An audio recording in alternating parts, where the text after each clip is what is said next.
इन प्रश्नों से कौन से तत्व कहाँ स्थित हैं से संबंधित सूचीबद्ध सूचनाएं प्राप्त होती हैं। औपनिवेशिक काल से ही यह उपागम बहुत प्रचलित रहा है। इन दो प्रश्नों में तीसरे प्रश्न के जुड़ने तक भूगोल एक वैज्ञानिक विषय नहीं बन सका। यह तृतीय प्रश्न व्याख्या अथवा तत्वों एवं तथ्यों के मध्य कार्य कारण संबंध से जुड़ा हुआ है।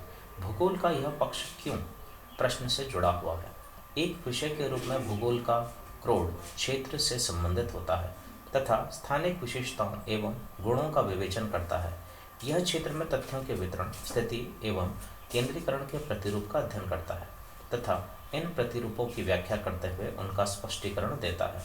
यह मानव तथा उसके भौतिक वातावरण के मध्य गत्यात्मक अंतः प्रक्रिया से उपजे तथ्यों के बीच सहचर्य एवं अंतर संबंध का विश्लेषण करता है। भूगोल एक समाकलन इंटीग्रेटिंग विषय के रूप में भूगोल एक संश्लेषणात्मक सिंथेसिस विषय है जो क्षेत्रीय संश्लेषण का प्रयास करता है तथा इतिहास कालिक संश्लेषण का प्रयास करता है। इसके उपागम की प्रकृति समग्रात्मक होलिस्टिक होती है यह इस तथ्य को मानता है कि विश्व एक परस्पर निर्भर तंत्र है।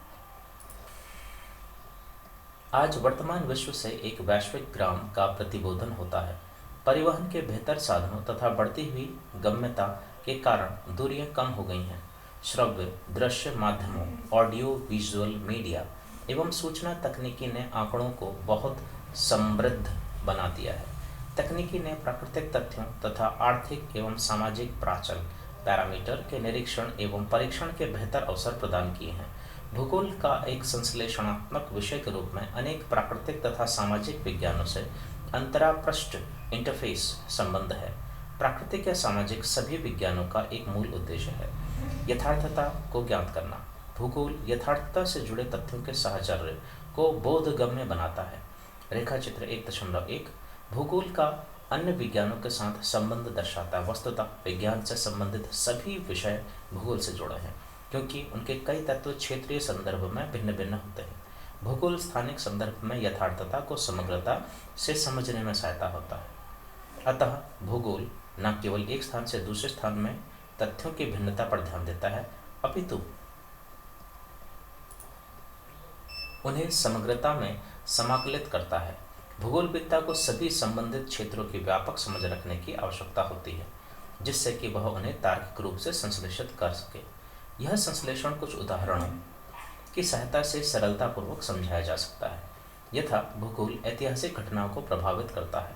स्थानिक दूरी स्वयं विश्व के इतिहास की दिशा को परिवर्तित करने के लिए एक प्रभावशाली कारक है।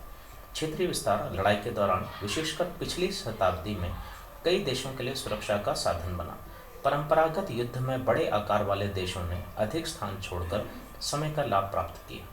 नए विश्व के देशों के चारों तरफ विस्तृत समुद्र द्वारा प्रदत्त रक्षा कवच उन्हें उनकी मिट्टी पर युद्ध होने से बचाता रहा है।